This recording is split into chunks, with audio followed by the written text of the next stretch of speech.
पोहा जलेबी की खुशबू और राजवाड़े की शान, इंदौर की हर खबर पर नजर रखना हमारी है पहचान। स्वागत है आपका राजीव टाइम्स की स्पेशल इंदौर बुलेटिन में। चलिए डालते हैं नजर आज इंदौर से जुड़ी पहली बड़ी खबर पर। इंदौर में एक टैक्सी ड्राइवर राजेंद्र नगर निवासी अभिषेक पाटिल ने आत्महत्या से पहले वीडियो बनाकर पुलिस के एक सब इंस्पेक्टर मनोहर पाल पर गंभीर आरोप लगाए हैं। वीडियो में ड्राइवर ने कहा है कि एक मामला रफा दफा करने पर उसे बेरहमी से पीटा गया, धमकाया गया और उससे 50,000 रुपए की मांग की गई है। घटना सामने आने के बाद पुलिस विभाग में हड़कंप मच गया। मामले की गंभीरता को देखते हुए आरोपी एएसआई को तत्काल प्रभाव से सस्पेंड कर दिया गया है। अधिकारियों ने पूरे मामले की जांच शुरू कर दी और संबंधित पुलिसकर्मी के खिलाफ सख्त कार्रवाई की बात कही है। वीडियो के वायरल होने के बाद परिजन और स्थानीय लोगों में आक्रोश है। वे दोषी के खिलाफ कड़ी कार्रवाई की मांग कर रहे हैं। पुलिस अधिकारियों का कहना है कि जांच के आधार पर आगे की कार्रवाई की जाएगी और दोषी पाए जाने पर किसी को भी बख्शा नहीं जाएगा। मैं किस चक्कर में कर रहा हूँ? मैं सिर्फ वो पुलिस वाले के चक्कर में कर रहा हूँ कि ऐसे इंसान नहीं होना चाहिए, ऐसे इंसान को मर जाना चाहिए, ऐसे पुलिस वालों को। अरे पुलिस क्या होती है कि जो इंसान को न्याय दिलाए, अन्याय नहीं।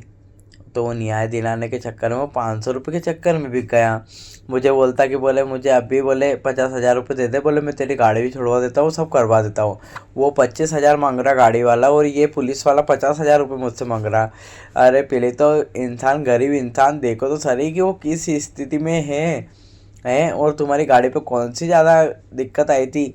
थोड़ी सी खरोच तो आई थी और तुम इतना पैसा मांग रहे हो। अरे ये तो आपकी गलत बात थी। बस इसी वजह से मैं जान दे रहा हूँ। और पुलिस वाला ना ही कभी खुश रहना चाहिए, ना ही कभी उसको सस्पेंड ही होना चाहिए पुलिस वाले को। ओके। और वो जो इंसान जिसकी गाड़ी थी उसको भी कभी खुश नहीं होना चाहिए। भगवान मेरा मालिक साथ होगा तो उसको कभी खुश नहीं रहने देना चाहिए कि उसकी गाड़ी में सिर्फ एक स्क्रैच आया था। चाहता तो वो में जो भी पैसा लगता, 1,000 रुपये लगता, 500 रुपये लगता, उससे ज़्यादा पैसा नहीं लगता उसके अंदर, गाड़ी में कुछ भी काम नहीं हुआ था। बाकी मुझे 50,000 रुपये तक वो पुलिस वाले ने मुझे मजबूर करा है कि 50,000 रुपये देना पड़ेंगे। मुझे बहुत डराया है, मुझे मारा भी है। चाहे वो थाने की आगे की रिकॉर्डिंग चेक कर सकते हो, राजेंद्र नगर थाने की। ठीक है, मुझे मारा भी है और इस वजह से मैं अपनी जान दे रहा हूँ। ठीक है, ओके। मुझे कोई किसी से गिला शिकवा नहीं, वो पुलिस वाले की वजह से मैं अपनी जान दे रहा हूँ। मैं बहुत परेशान हो गया हूँ। मैं पहले से परेशान था और वो पुलिस वाले ने मुझे 50,000 रुपये का बोला। मैं और परेशान हो चुका हूँ। पुलिस वाले ने बोला मुझे कि 50,000 रुपये नहीं देगा और तेरे ऊपर बड़ी कार्रवाई करके तुझे जेल भेजा जाएगा। और वो जो सामने वाला इंसान था जिसकी गाड़ी थी, वो गाड़ी वाले ने भी मुझे बहुत धमकाया। ये पुलिस वाले और गाड़ी वाले दोनों मिल गए थे और इन दोनों ने मुझे बहुत धमकाया और मुझे मारा। ठीक है, तो इस वजह से मैं अपनी जान दे रहा हूँ। आपने सस्पेंड किसको करा? अभी जो जांच में राजेंद्र नगर थाने में आया है सब इंस्पेक्टर कौन? मनोहर पाल। मनोहर पाल, उसको आपने सस्पेंड करा? कर दिया। किस रीजन पे करा? किस रीजन पे करा आपने? अभी एक जो वीडियो वायरल हुआ है। कौन सा वीडियो वायरल हुआ? जो है अभिषेक को जो बॉडी मिली है थाना राउत, हाँ, उसमें जो वीडियो जो देखा गया तात्कालिक रूप से इसी आधारों पर हाँ। अभी क्या है इसके संबंध में और आगे जांच करेंगे। इंदौर के मालवा मिल क्षेत्र में शराब की दुकान खोले जाने के विरोध में रहवासियों का गुस्सा बढ़ता नजर आया है। इंदौर समाचार प्रेस के पास बड़ी संख्या में स्थानीय लोग एकत्रित होकर दुकान का विरोध करने पहुंचे। रहवासियों का कहना है कि आवासीय क्षेत्र में शराब दुकान खोलने से माहौल खराब होगा और सुरक्षा संबंधी समस्याएं बढ़ सकती हैं। उन्होंने प्रशासन से इस निर्णय को वापस लेने की मांग की है। स्थिति को देखते हुए मौके पर पुलिस बल तैनात किया गया है ताकि किसी भी प्रकार की अव्यवस्था न हो। पुलिस ने लोगों को समझाइश देने के साथ स्थिति को नियंत्रण में बनाए रखा। प्रशासन का कहना है कि मामले की गंभीरता से लिया जा रहा है और रहवासियों की आपत्तियों पर विचार किए जाएंगे।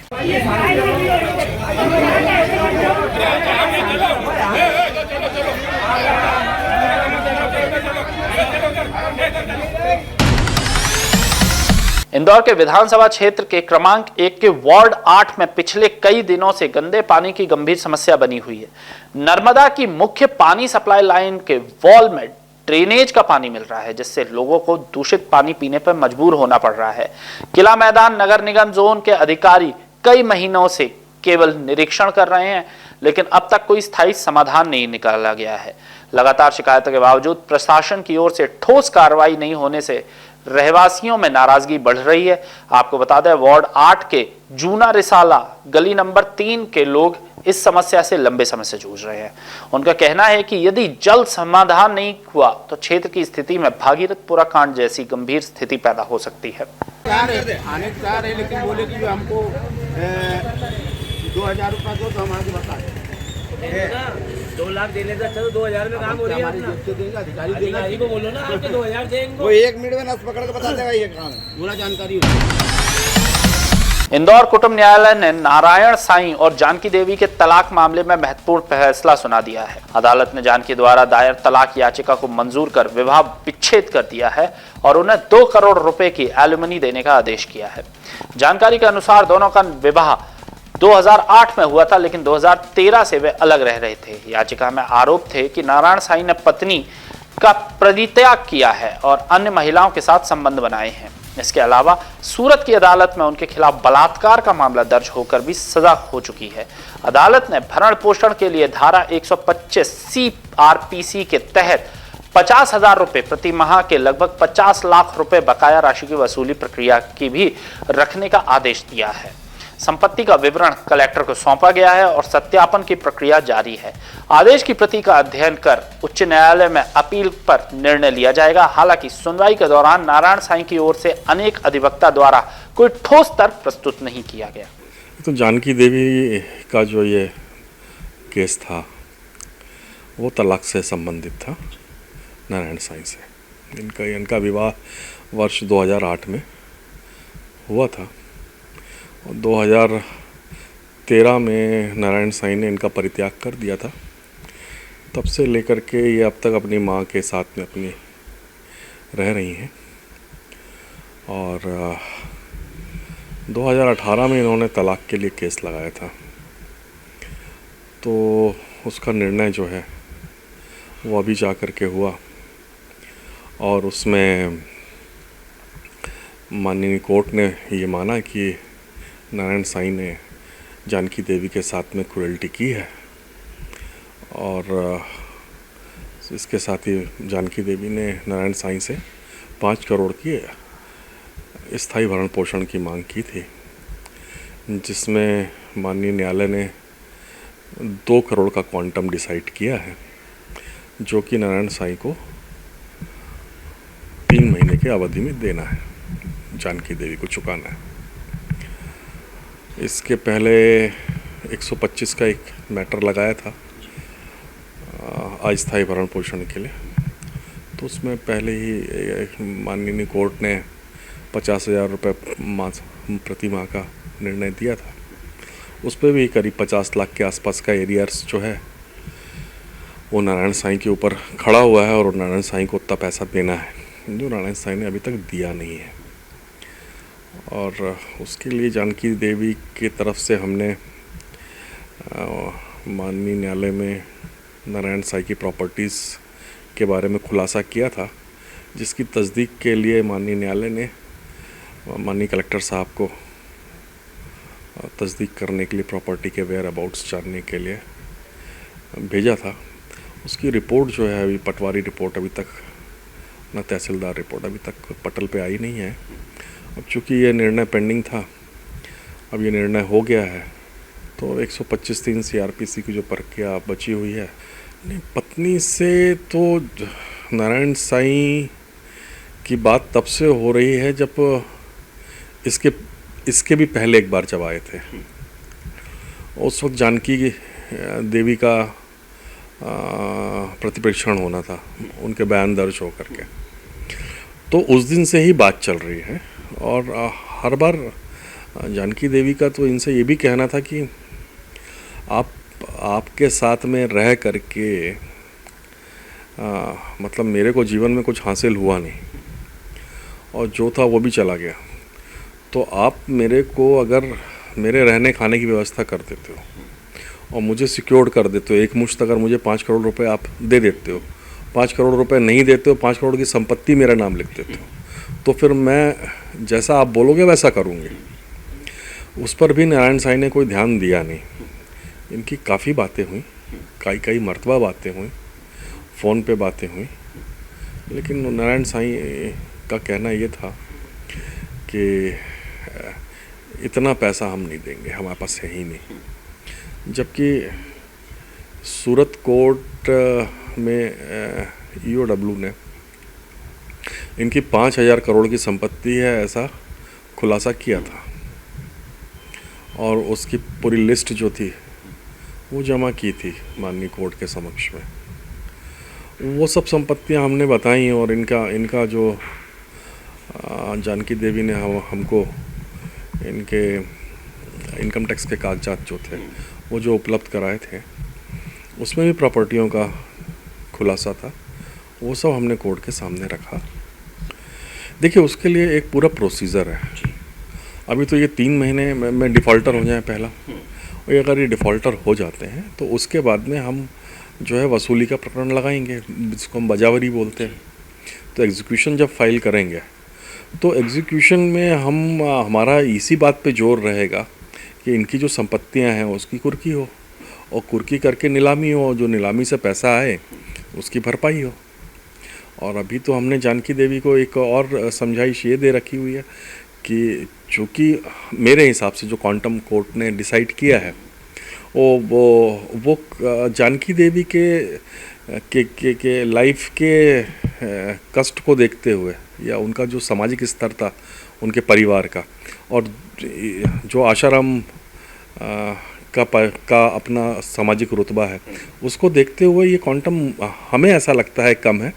और इसको अगर हम माननीय उच्च न्यायालय के सामने अगर इसकी फरियाद रखेंगे तो मुझे ऐसा लगता है कि इसमें ज़्यादा इन्हांसमेंट मिलने की उम्मीद है। क्या लग रहा है सर, हाई कोर्ट जाने की तैयारी होगी जल्दी? ये तो निर्णय जानकी देवी को लेना है, हमारा काम सिर्फ उनको बताना था, हमने बता दिया। ठीक है सर, आपका नाम बोलिए। मेरा नाम अनुराग चंद्र गोयल, मैं advocate, high court Indore. Indore नगर निगम में बजट सेशन के दौरान कांग्रेस पार्षद फौजिया शेख अलीम पर वंदे मातरम नहीं गाने का आरोप लगा है। इस पर पार्षद ने नियमों का हवाला देते हुए कहा है, मैं लौट आई थी। वहीं उन्होंने वंदे मातरम गीत न गाने की बात पर कहा है कि हमारा इस्लाम इसकी इजाजत नहीं देता। वहीं नेता प्रतिपक्ष चिंटू चौकसे ने कहा है कि वंदे मातरम हमारे लिए, पूरे देश के लिए और कांग्रेस पार्टी के लिए भी सर्वोच्च है। आज जो उन्होंने वंदे मातरम से इनकार किया है वह उनका व्यक्तिगत मत हो सकता है। बाकी मैं इस विषय में कांग्रेस प्रदेश अध्यक्ष जीतू पटवारी से चर्चा करूंगा। इसी बीच इंदौर महापौर पुष्पमित्र भार्गव ने कहा है कि वंदे मातरम हमारा सर्वोच्च गान है। इस तरह की हरकत कतई सदन में बर्दाश्त नहीं की जाएगी। इसी बीच नगर निगम सभापति मुन्नालाल यादव ने पार्षद को पूरे दिन के लिए सदन की कार्रवाई से निष्कासित कर दिया। पर फौजिया शेख अलीम इस निर्णय से नाराज दिखी और सदन के बाहर जाने से इनकार कर दिया। इससे बजट सेशन के दौरान तनावपूर्ण स्थिति बन गई। हालांकि कुछ देर बाद वे स्वयं बाहर चली गईं। अधिकारियों ने बताया कि मामला अधिकारियों और सदन के भीतर नियंत्रित किया गया, लेकिन राजनीतिक और कार्यपालिका के बीच यह विवाद अब चर्चा का विषय बना हुआ है। देखिए, जिस तरह से ये जबरदस्ती करते हैं कि आप वंदे मातरम गाएं या जय सिया राम गाएं, ये बहुत गलत है। ये हमारे भारत के संविधान से बहुत मेल नहीं खाता। और संविधान में साफ साफ लिखा है कि आप जो चाहो वो धर्म और जो चाहो वो, और कोई गीत गाने पर आपको जबरदस्ती भी नहीं है कि आप ये वंदे मातरम का गीत गाएं। आप किसी एक्ट की बात कर रहे हैं? मैंने नहीं बोला है ये, आप वीडियो रिकॉर्डिंग कर लीजिए। मैंने नहीं बोला है ये, वो जो और जिसने बोला उसकी भी रिकॉर्डिंग चेक हो जाए। आप किसी एक्ट की बात कर रहे हैं, तो कौन सा एक्ट है जिसकी आप बात कर रहे हैं? ये भारत संविधान का एक्ट है जिसमें हमें पूरी आजादी दी है। नहीं, धारा तो नहीं बता पाऊंगी, पर संविधान में पूरी छूट है कि आप राष्ट्रीय गान गा सकते हैं और गीत नहीं गा सकते। ये मुस्लिम गीत धर्म में वंदे मातरम बोलना क्या? हाँ, बिल्कुल बिल्कुल, उसमें दिया गया है कि हम भारत माता की पूजा करते हैं और हम नहीं करते हैं पूजा। तो पार्षद है, एक राष्ट्र के अंदर रहना है, पार्षद होने के बाद इतना तो ऐसा कुछ कहना सही रहेगा? ये नहीं, सही नहीं है, पर उन्होंने मुझे जबरदस्ती किया तो मुझे अपनी बात भी रखना होगी। एक ऐसा गीत जो हमारी राष्ट्र की भावनाओं से ओतप्रोत है, निश्चित रूप से हमारी रग रग में है, हमारी खून में है, हमारे मन में है। तो वंदे मातरम हो चाहे वो जन गण मन हो, निश्चित रूप से हिंदुस्तान का अगर सबसे बड़ा कोई गीत है, कोई सम्माननीय गीत है तो वंदे मातरम है और राष्ट्रगान है। कांग्रेस पार्टी का एक एक कार्यकर्ता दृढ़ संकल्पित है। इस हिंदुस्तान का एक एक इंसान दृढ़ संकल्पित इन दोनों के सम्मान में। कांग्रेस पार्टी 100% अगर इस देश की भावनाओं को लेकर, हमारे वीर शहीदों के सम्मान को लेकर, जिन गीतों को गाकर अपने प्राण न्यौछावर कर दिए हमारे वीर शहीदों ने, तो निश्चित रूप से हमारी आन बान शान है वंदे मातरम, और सबकी जिम्मेदारी है कि वो वंदे मातरम का और हमारे राष्ट्रगान का सम्मान करे, और गाना ही चाहिए।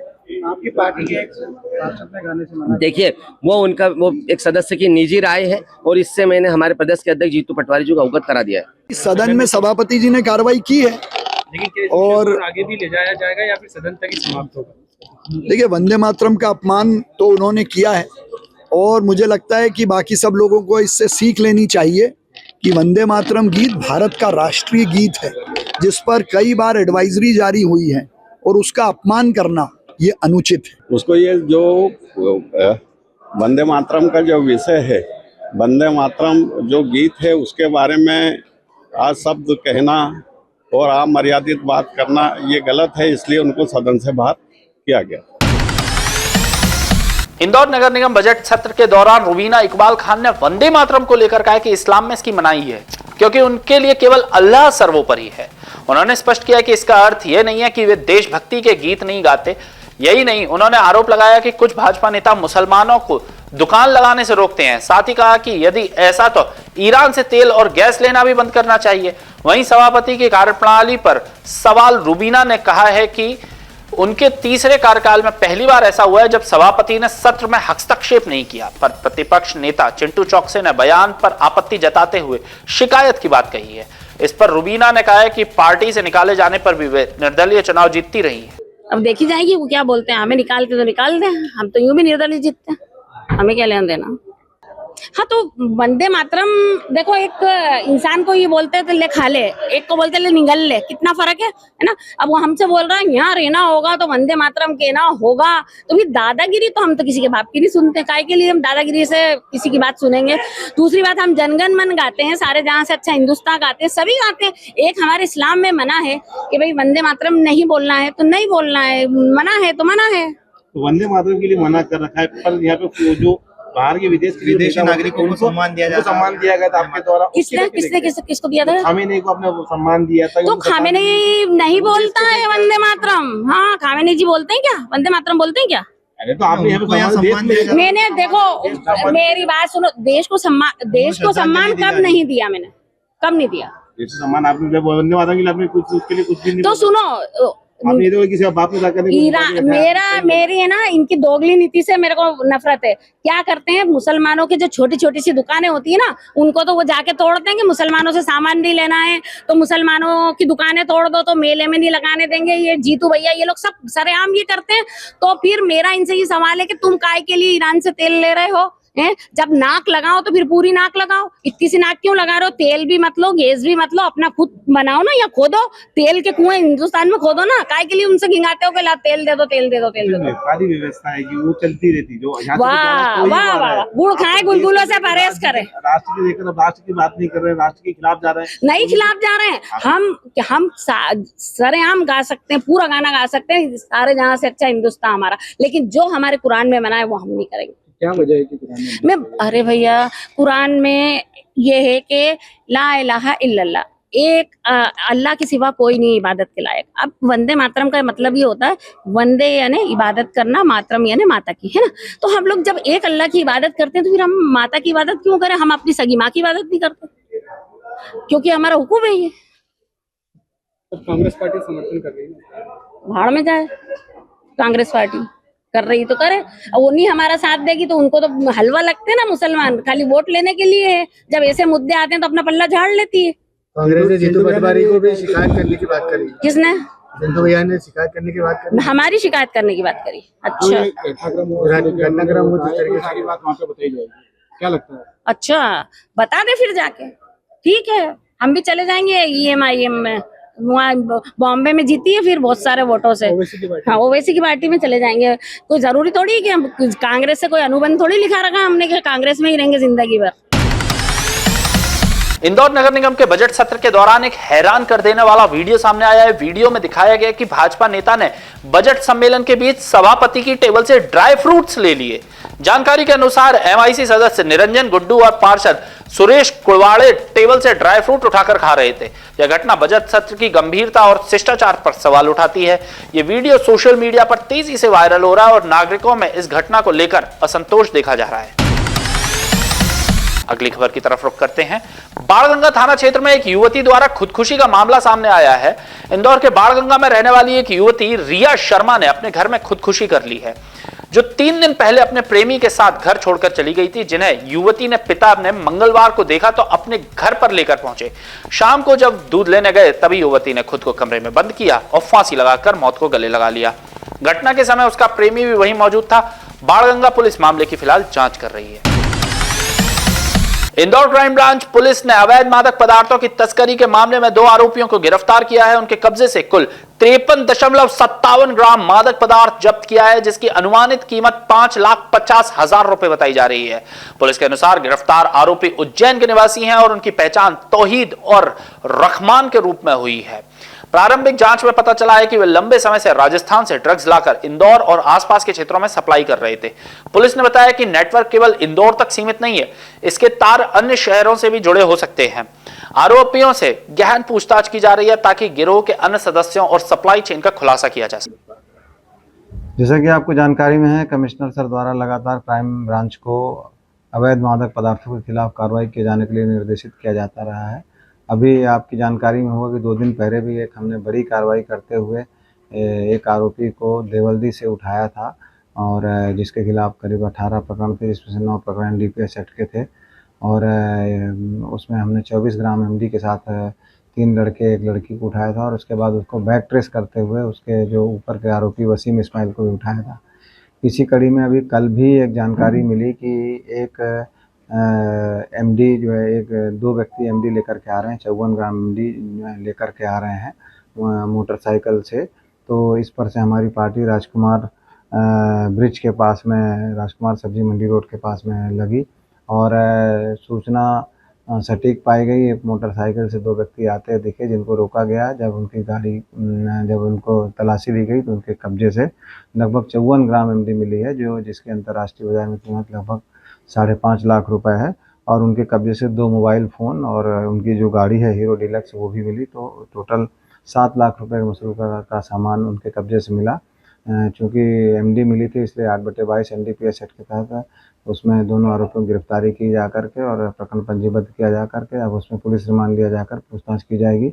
ये जो दोनों आरोपी मिले हैं इनमें से एक का नाम तौहीद खान है और दूसरा रहमान कुरैशी है। तौहीद खान नागजरी उज्जैन का रहने वाला है और ये 12वीं कक्षा तक पढ़ाई किया है और रहमान जो है वो प्राइवेट कपड़ा फैक्ट्री में कार्य करता है। पर ये दोनों खुद भी थोड़ा थोड़ा एमडी लेना शुरू कर दिए थे और बाद में इन्होंने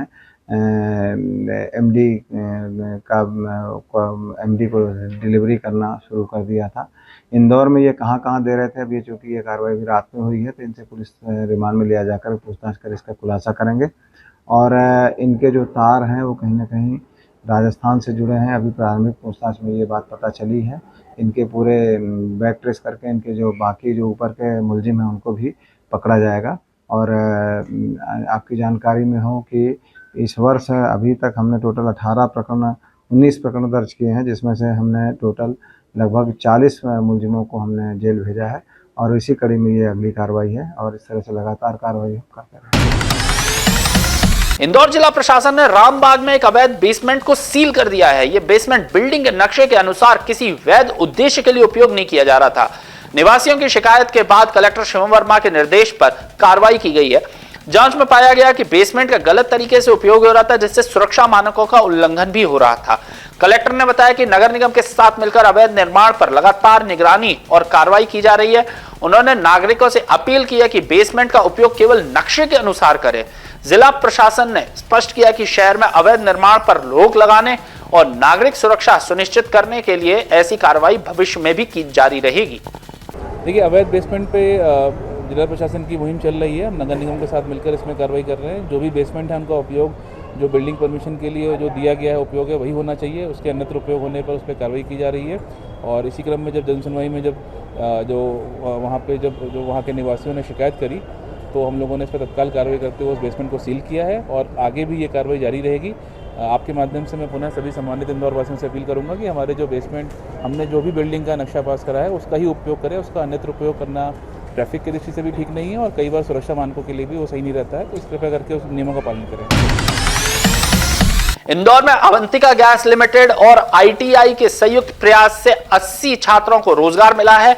कलेक्टर शिवम वर्मा के निर्देश पर आईटीआई पास आउट छात्रों को पीएनजी कनेक्शन का काम सौंपा गया है, जिससे उन्हें नौकरी के साथ देश सेवा का भी अवसर मिला है।